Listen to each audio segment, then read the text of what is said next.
उत्तर प्रदेश के इटावा में एक घटना घटती है जो पूरा देश देखता है। ब्राह्मण और गैर ब्राह्मण कथावाचकों का यह मुद्दा अब सियासी गलियारे की एक नई खुराक बन चुका है। ब्राह्मण बनाम गैर ब्राह्मण की इस सियासी जंग में सपा चीफ अखिलेश यादव ने बागेश्वर धाम सरकार को घसीट लिया। धीरेन्द्र कृष्ण शास्त्री को लेकर उन्होंने कुछ ऐसा कह दिया कि कथावाचकों की एक पूरी की पूरी जमात उनके खिलाफ हो गई। कथावाचकों को मिलने वाली दक्षिणा पर एक नया राग वो छेड़ते हैं। भारतीय जनता पार्टी से सीधे सीधे सनातन का अपमान बता रही है। अखिलेश ने ऐसी क्या बात कही जो धीरेन्द्र शास्त्री समेत किसी भी कथावाचक को पच नहीं रही और कैसे ये उनके अगेंस्ट जा सकती है, देखिए इस पर एक रिपोर्ट। कोई किसी की हैसियत है कि धीरेन्द्र शास्त्री को बुला ले अपने घर कथा के लिए?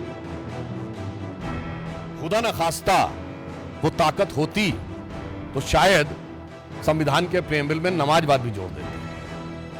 यूपी के इटावा में गैर ब्राह्मण कथावाचकों से हुई बदसलूकी के बाद सियासी बार पलटवार का सिलसिला तेज है।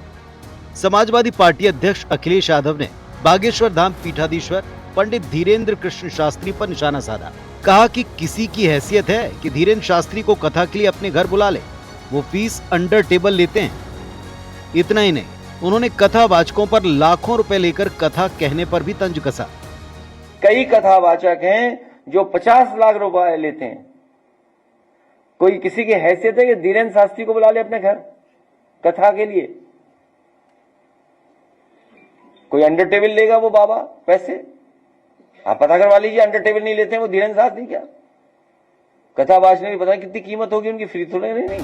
अखिलेश यादव के धीरेन्द्र शास्त्री पर तीखा वार करते बीजेपी ने पूरी आक्रामकता के साथ पलटवार किया। अखिलेश पर तुष्टीकरण के आरोप लगाए। कहा कि यूपी में सीएम रहते मौलवियों को लाखों करोड़ों की सौगात देने वाले अब पंडितों की दान दक्षिणा पर सवाल उठा रहे हैं। जो अपने दौरे हुकूमत में मौलवियों को लाखों एकड़ जमीन, हजारों करोड़ की लुटा के उस पे कानूनी हक दे देना चाहते हैं और उस पे कानूनी ठप्पा लगा देना चाहते हैं, वह दान दक्षिणा के ऊपर भी सवाल उठाना चाहते हैं। 50 साल पहले इन्होंने संविधान का प्रियम्बल बदला था।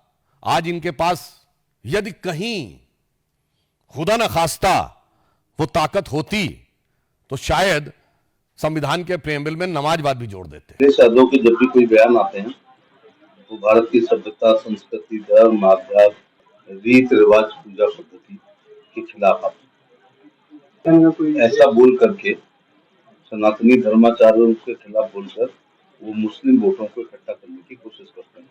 इतनी ही उनमें दम है तो मुतवल्लियों के खिलाफ, इमामों के खिलाफ बयान दें।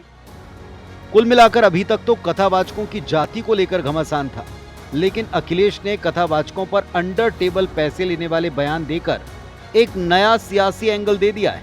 वैसे सवाल ये, क्या अखिलेश यादव धीरेन्द्र शास्त्री के बहाने साधु संतों और कथावाचकों का अपमान कर रहे हैं? क्या उनका मकसद सनातन की भावनाओं को ठेस पहुंचाना और मजहबी तुष्टीकरण करना है? Bureau report, IBC 24। अब बड़ा सवाल यही है कि आखिर कथावाचकों को कितना पैसा मिलता है।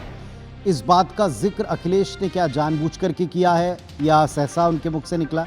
वैसे लगता नहीं कि चुनावी दौर में जिस तरह मुद्दे चल रहे हैं और जिस तरह वे खुद घेरते हैं उसे लेकर वे अवेयर नहीं होंगे, ऐसा मानना थोड़ा सा मुश्किल।